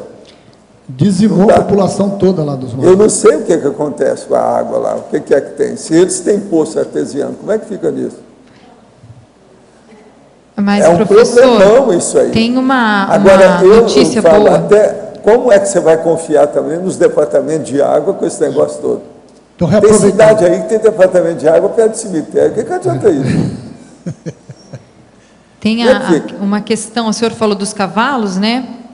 Aqui, a Eliane, aqui no item B. A Lei de Proteção Animal de Foz do Iguaçu já foi aprovada em primeira votação na Câmara. Foi a semana retrasada. E ela contempla essa questão de proteção dos cavalos. Então, é proibido andar na cidade com animal de arreio. É claro que isso ainda tem clandestinamente, mas já tem uma lei. Faz 17 anos que eu falo isso em Foz, pode ser que já seja. Então, eu acho que agora é o caminho, a gente fazer a regulamentação dessa lei para ela realmente acontecer. Eles falam que eu sou doido, que eu sou visionário, está falando essas coisas. É assim que eles falam para mim. E eu continuo falando. Agora, vocês sabem, outra coisa que eu combato também é UV. O Sol hoje declarou como inimigo total da gente, da humanidade. O sol que está aí faz mal para a gente. Se vocês estão tomando muito sol, pode esperar que vocês vão ter câncer daqui a uns anos. Isso é regra. Todo mundo está nisso. Quanto mais branca a sua pele, quanto mais claro o seu cabelo, pior. Eu, por exemplo, tive câncer aqui apenas devido ao processo, devido à acumulação, de ter tomado muito sol nos lugares que eu estava. Depois eu estou trabalhando lá com essas lâmpadas fluorescentes, o negócio me deu câncer aqui. Ainda bem que eu peguei na hora, que a gente conhece o negócio como é que era, tiramos logo, não teve metástase, não teve nada. Mas isso, como é que fica? Eu estou aqui, sem nada na minha cabeça, porque esses aí são só de esquentar, são esquentadores, essas lâmpadas que tem aí. Elas não são fluorescentes, porque se tiver fluorescente, eu tenho que pôr chapéu. Meu chapéu tem proteção. Essa camisa também é contra o UV. Tudo veio da China, esse negócio todo. É o jeito. Eu sou obrigado por isso. Que eu estou sempre com essas camisas, tudo tampando até aqui. Agora, o que é engraçado, eu que sou ruivo, era cheio de sarda. Devido eu tampar, a sarda desapareceram. Está entendendo? Eu estou branco agora, sou um cara branco. Aqui tudo branco, não tem mais sarda, não tem nada. Entende? Depois de muitos anos, usando sempre coberto, não apareço no sol. Por exemplo, quando fizer o hotel aí, vai ter uma piscina. Eu vou lá para nadar, possivelmente de noite. Que é quando eu posso me expor no tempo. Aí eu posso ficar seminu para nadar. Não é isso? É o único jeito. Agora, nem de manhãzinha, professor, tomar uns raios de sol de manhã, que tem os neutrinos ali? Não, nem de manhãzinha, assim, até as 9 da manhã? Eu não confio nisso. Eu estive estudando isso em diversos lugares, não foi só aqui no Brasil, não. Eu estudei no Oriente, estudei nos Estados Unidos, estudei na Europa. Entendeu? No meu caso, por exemplo, faz muitos anos que eu já tenho problema. Antes do câncer, muito cedo. É tanto que eu usava boina. Há 17 anos, quando eu vim para cá, a primeira vez, eu estava de boina. Tem filme aí que eu estou de boina. Depois eu consegui arranjar esses chapéus aí Panamá, que são melhores para colocar o forro. É melhor. Agora, eu tenho muita ceratose na pele, por causa da minha idade de 80 anos. Entende? É predisposição de ruivo. Então, eu ainda tenho ceratose, de tudo quanto é jeito, em vários lugares. Quando ela é muito grande, a gente tira, porque a ceratose pode dar câncer de pele, em pouco tempo, que é o espino celular que dá. Aí começa o problema do câncer, mais sério. O meu deu um desse, mas a gente pegou na hora, a partir de ceratose na minha cabeça. Agora, eu tenho ceratose em vários lugares. Esses dias mesmo nós tiramos algumas, que nós estavam ainda por todo lado. Então, mesmo você cobrindo, o câncer ainda aparece. Agora, eu acho, gente, que o ar está empesteado, a terra está empesteada, a água está empesteada. Por quê? A população, que era 2 milhões e 500 milhões em 1945, hoje é 7 bilhões. Você já pensou o cocô desse povo todo infestado de bicho, nesse momento, por exemplo? Quanta pessoa não está julgando o cocô por aí afora? Vocês já pensaram isso? Como é que está ficando essa terra? O lixão está transformando isso? Outra coisa, olha a população como é que é. Olha São Paulo, todo dia tem uma daquelas favelas que pegam fogo. As casas tudo emendadas, tudo, não tem lugar do cara passar. Não tem rua lá, tudo umas vielas para o cara andar. Assim é tudo desse jeito. Como é que fica? Olha o Rio de Janeiro, olha São Paulo, olha a Cidade do México, olha para todo lado aí. New York está poluída. Esses que fizeram tanta coisa, está tudo poluído. Professor? E lá ainda tem um perigo, que é aquilo que eu estava falando. Lá tem uma usina, que é um perigo em Manhattan. Fora isso, o senhor está falando de tomar o sol, muitas vezes a pessoa não precisa ficar exposta a ele diretamente. O reflexo da parede, do chão, já pega também. Então a pessoa fala, eu estou na sombra, mas ela está pegando o rebote. Ela está pegando o reflexo. Não, não é isso. A pessoa vai à praia. Se ela ficar debaixo da barraca, conforme a situação, ela arranja a cor. A situação é precária. Agora, o melhor da história, Jorge, é que na entrada aí do meu jardim aí, você sabe que tem aquelas crianças que equivalem aos deuses, que seguram os processos da natureza, etc. Uma delas foi colocada no templo, mas eu acho que ela não foi, eles não protegeram o material, ela virou loura, era branca, virou loura, a criança. Olha lá que ela está loirinha já, virou loura, por causa do tempo chovendo em cima, entendeu? Ficou loura. Agora veja, se uma estátua muda com o tempo só de chover, pensa bem a gente. Se vocês começarem a tomar chuva, já deve dar alteração em vocês. Vamos pensar. Esse caso dessa estatuazinha lá, dá para pensar. Passa lá depois, está do lado esquerdo, na entrada da casa. Perto do dálmata. E a questão da vitamina D, que é falado que isso a gente precisa de tomar sol para poder absorver? Eu tenho isso, nunca tive problema por isso. Qualquer coisa também você toma hoje, vitamina D, tem muita coisa. O processo é a dieta, tem que ver a dieta. Agora, sol realmente é o inimigo nosso atual, é o maior inimigo da atualidade. Depois do fanatismo religioso, é o sol. Eu acho que o sol declarou mesmo guerra a gente. Já faz anos que eu estou assim. Agora, o pior da história, eu fugi do sol de todo jeito, mas trabalhando no computador sem parar, com luz, o negócio me deu câncer aqui. Veja, Como é que eu não vi esse negócio? Como é que eu não admiti o negócio dessas lâmpadas novas? São violentas. E outra coisa, as fábricas, a indústria, o governo, tudo quer usar essas lâmpadas cancerígenas, que elas gastam menos. Então querem fazer economia para matar o povo. Vão matar gente para chuchu, essas fluorescentes. Agora, vê se vocês me ajudam falando isso por aí. Nós temos que pôr a boca no trombone aqui, ó, e falar isso por todo lado, para ver se chama a atenção de alguém. As mídias são tudo parciais. O negócio é muito difícil com mídia, muito difícil. Patrícia. Mesma coisa é lá os problemas também da internet. A verbetógrafa. Na taxologia, página 15, nos diversos tipos de poluição, não caberia a inclusão de um 10º item, poluição pensênica?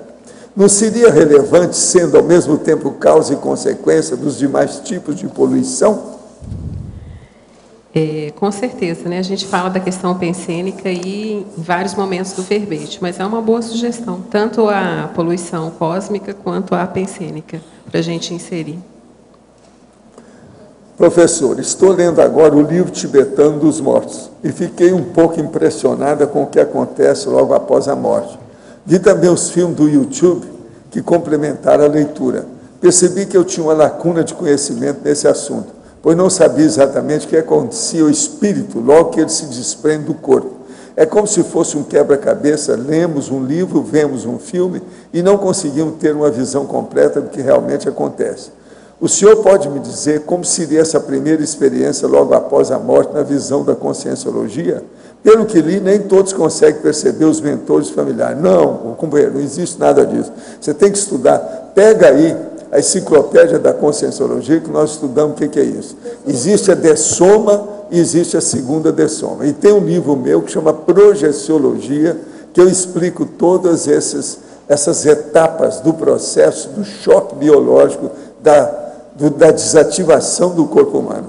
Então é por aí que você vai ver. O livro tibetano dos mortos tem alguma coisa boa, mas não é tudo não, tem muita bobagem ainda. Aquilo está muito enrolado. Professor, como funciona o processo fisiológico do câncer causado por cemitério no corpo humano? O caso é o seguinte, na hora que a pessoa coloca o cadáver do familiar debaixo da terra, ele se desfaz pouco a pouco. Os bichinhos, os germes vão acabando com ele.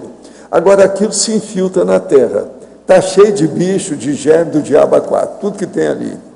Aqueles lençóis freáticos, todo lado tem água. Aquela água se espalha, aquilo ali vai. Aquilo, se a pessoa tem um poço artesiano lá perto, ela vai pegar todos aqueles bichos dos cadáveres daquele local. E por aí vai, o processo todo vai. Hoje está provado por A mais B, que é um perigo morar perto do cemitério se não tem água tratada. Isso é internacional. Agora, ó, quantas doenças, quantas comorbidades, quantos processos de tudo isso em matéria de patologia que ocorre, que nós não temos ainda pesquisa sobre as causas reais daquilo. Muita coisa tem cemitério no meio, é cadáver. Então é muita gente que já morreu, às vezes, da família numerosa do fulano, que já vai acabar matando ele depois da morte. O cadáver do cara está matando gente aí depois. Olha bem o que é isso. Gente, olha a lógica disso. Professor, pensa bem. Tem gente no interior, eu estava falando para o Antônio, que come tatu, o senhor sabe, né? Come tatu. E o tatu é especialista em cavocar cemitério, né? Comer cadáver. E no interior o pessoal come tatu, para você ter uma ideia. No interiorzão, o pessoal gosta de comer tatu. Então, e o bicho é especialista em comer cadáver. Vai por aí, quer dizer. Melhor é cremação, né, professor? É muita coisa que tem por aí para a gente estudar, né, gente? Vamos pesquisar. É muita pesquisa que precisa ser feita. Aqui no A, na frase enfática, finalzinho da frase enfática, você associa a responsabilidade sobre a saúde ambiental para quem almeja melhorar o próprio desempenho na interação ressoma e intermissão. Você pode falar um pouco mais dessa relação que você fez da intermissão com o conhecimento, com a preocupação ambiental no curso permissivo? Rafael, a gente aumentar o nosso saldo holocármico, né, grupo kármico, se a gente faz uma uma correta gestão aí da nossa vivência em termos de saúde ambiental, a gente pode sim atuar mais na assistência e aí tá com saldo melhor para a próxima intermissão. E com certeza essa visão, né, se a gente conseguir desenvolver essa visão que interage, né, a promoção da saúde ambiental e assistência, eu acho que isso é preparatório para a nossa intermissão, né, para a gente ir para um processo intermissivo com maior bagagem, maior lucidez e ver de forma mais ampla também a inserção, né, da nossa intraconsciencialidade nos processos grupais, policármicos, né? É nesse sentido. Ficou claro? Ok. Patrícia, página 12, você fala do metabolismo planetário em fatologia, na quarta linha de baixo para cima, e em teoria você fala na geossistêmica e na ecossistêmica. E a Nazaré está querendo saber por que nem todo tatu come cadáver. Mas aí é dispensável, né? A gente não precisa chegar nesse ponto. De fato, você quer que eu fale do tatu? A questão do tatu é o seguinte, aí quando foi falado que a gente falou depende, porque depende do ecossistema em que o tatu de fato vive, né? Então a gente tem esses são animais que eles revolvem o solo, mas eles também se alimentam de outros tipos de alimento que não é só material orgânica degradada, né? Em decomposição. É nesse sentido. Ah, tá. O metabolismo planetário tem a ver com a teoria de Gaia, né, Érica, que quando Lovelock propôs que o planeta funcionaria como um sistema vivo em função das interações entre os diversos aspectos ambientais, biológicos, ecológicos, físicos, sociais, econômicos e assim por diante. E a teoria ecossistêmica e a geossistêmica são teorias dentro da geografia, da ecologia e biologia que reforçam a noção de sistema do planeta, né? Uma visão mais integrada, não só compartimentada na biologia ou só na ecologia ou nos aspectos físicos, mas na interação desses aspectos como um sistema.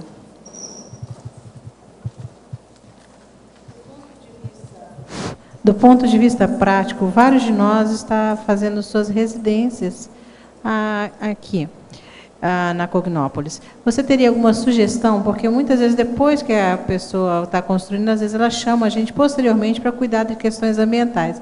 Você teria alguma sugestão? Eu acho que, em termos de gestão ambiental, é pensar no projeto antes, né? Acho que projeto é fundamental porque é planejamento.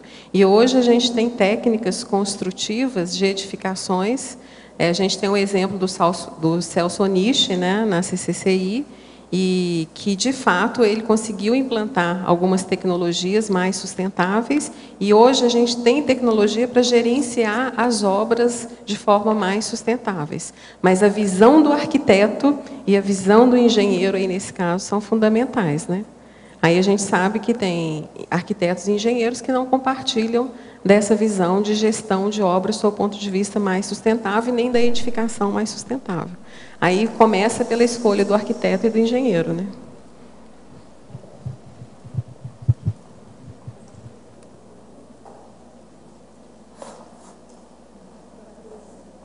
Ali na página 11, na pensenologia, eu vi que você fala ali o holopensene pessoal da interação saúde ambiental e higiene consciencial. Você poderia explorar mais essas duas interações? A nossa manifestação pensênica, ela retrata entalpia e entropia, né? E interage com o espaço e com a condição do espaço. Eu não sei se vocês já tiveram a experiência de entrar num determinado espaço, a gente está mais rígido, entra em determinado espaço, de repente a gente é engolido pelo holopensene da desorganização, né? Às vezes até da sujeira, da falta de higiene, não estou falando nem estou falando de higiene física, inclusive, né? E aí a nossa higiene consciencial, a nossa capacidade de alterar o nosso padrão pensênico é fundamental, né? Da gente não ser engolido aí nesses espaços que geralmente não têm uma boa qualidade em termos de saúde ambiental, né? E, da mesma forma, a gente tem um nível de desempenho pensênico que a gente esteja atento nas nossas rotinas para promover a saúde ambiental nos espaços em que a gente se manifesta. Das 12 às 15 horas, você pode nos ajudar muito, voluntariando no departamento de transmissão das tertúlias. Não é necessário conhecimento técnico. Você tem, assim, entre os países industrializados, ou então alguma cidade grande que você acha que seja um modelo assim, que possa execuível de se seguir, de se ter como um parâmetro assim, nessa parte de saúde ambiental? Estamos esperando você. Olá, pessoal. Estou aqui em nome da Apex Internacional para convidá-los a assistir às conferências online. São atividades desenvolvidas todos os sábados, das 15h30 às 17 horas, com diversos temas de proexologia. Uma atividade gratuita, basta acessar o site www.apexinternacional.org, clicando no link Assistir Conferência Online. Estão todos convidados. No controle de uso de água, para você ter uma ideia, da cidade de Opsal, perto de Estocolmo, e para a gente tomar banho era sensor, né? Então a gente tinha que ir apertando a torneira do chuveiro várias vezes com essas torneiras temporizadoras que a gente tem de água, né? Então o banho foi um choque cultural porque foi a primeira vez que eu me deparei com um nível de gestão de território, de recursos muito diferenciado. Eu não saberia hoje te dizer qual país teria aí vamos dizer, a melhor gestão. Os alemães são muito... eles antecipam muitos conceitos. Teoricamente, eles têm trazido muitos conceitos novos, né, em termos de gestão ambiental. Mas eu acho que a Europa... Você agora pode fazer o download ou assistir gratuitamente as tertúlias conscienciológicas anteriores no canal www.youtube.com/tertuliário. Estamos também trabalhando para disponibilizar um novo serviço de transmissão ao vivo neste endereço. E para chegarmos lá, precisamos alcançar um alto número de inscritos. Clique no botão inscrever-se no topo da página ao lado do título à esquerda e preencha os dados. Você receberá atualizações do canal e contribuirá com esta iniciativa. Participe! Olá, estou aqui para convidá-lo para o curso Balanço Existencial Especial no campus da Aracê. O curso visa auxiliá-lo no inventário da sua vida, desde o nascimento até os dias de hoje, levantando erros, acertos, omissões, realizações e fazendo um planejamento para os próximos anos com o objetivo de ampliar os resultados. Você já tem encaminhado. Estou esperando aí para saber. Tá certo? Paulo, eu escolhi a área ambiental para eu poder aprender a questão do verbete, me sentir mais à vontade. Queremos aprender com você. Pode trazer tudo, não quer dizer nada. E aí, de fato, eu estava pensando em mudar o foco agora. Como discípulos, aqui, somos estudantes. Vamos ver nessa, tá certo? Os nossos comerciais. Obrigada. Pontuações da tertúlia de hoje foram 79 assinaturas no livro de presença, 20 perguntas presenciais e 21 perguntas online.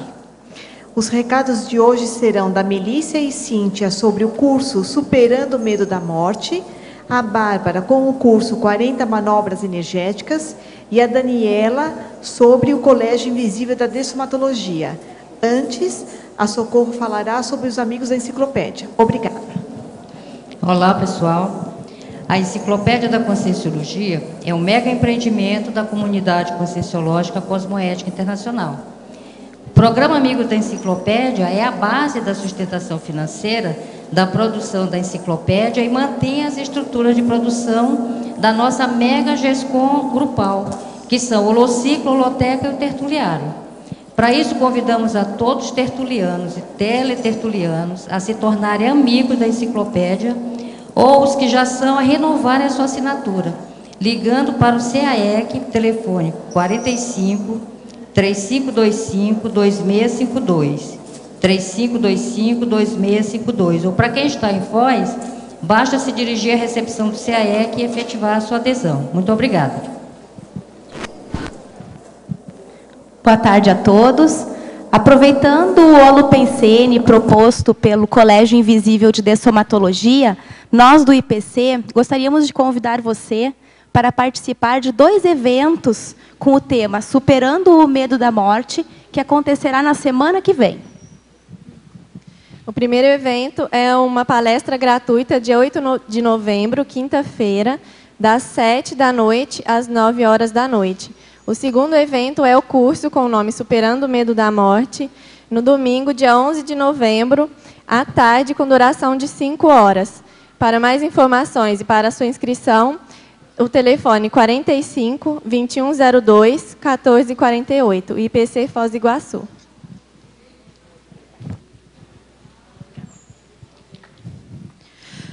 Boa tarde a todos. Eu estou aqui para convidá-los para o curso 40 Manobras Energéticas.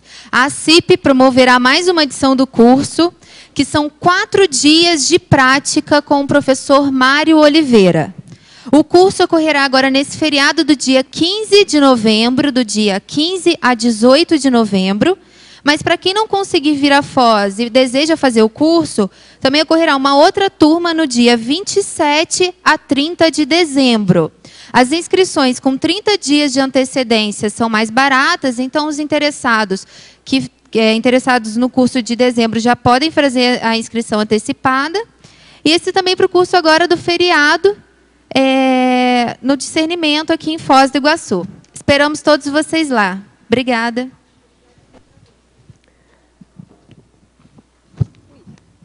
Boa tarde a todos. Nós gostaríamos, o Colégio Invisível da Dessomatologia, de fazer um convite a todos para que vocês participem desses eventos que vão acontecer agora no CAEC.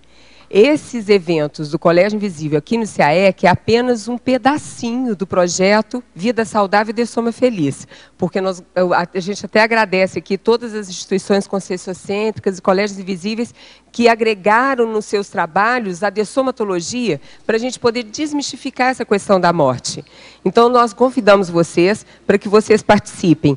Hoje, aqui no CAEC, no auditório do CAEC, a nossa palestra é gratuita, onde está aberto para todo o público. A gente fez uma divulgação no shopping, na rádio, para que as pessoas comecem a realmente a entender melhor essa nossa transição, que é natural, e realmente desmistificando a morte. Então, a palestra vai acontecer de 15 às 17 horas, aqui no nosso auditório do CAEC, e depois nós vamos ter aí um coffee break, uma comida aí bacana, um coquetel, melhor, né, Miriam? Uma boca livre, logicamente, para a gente poder degustar, e depois, logo em seguida, um cine-debate, com um filme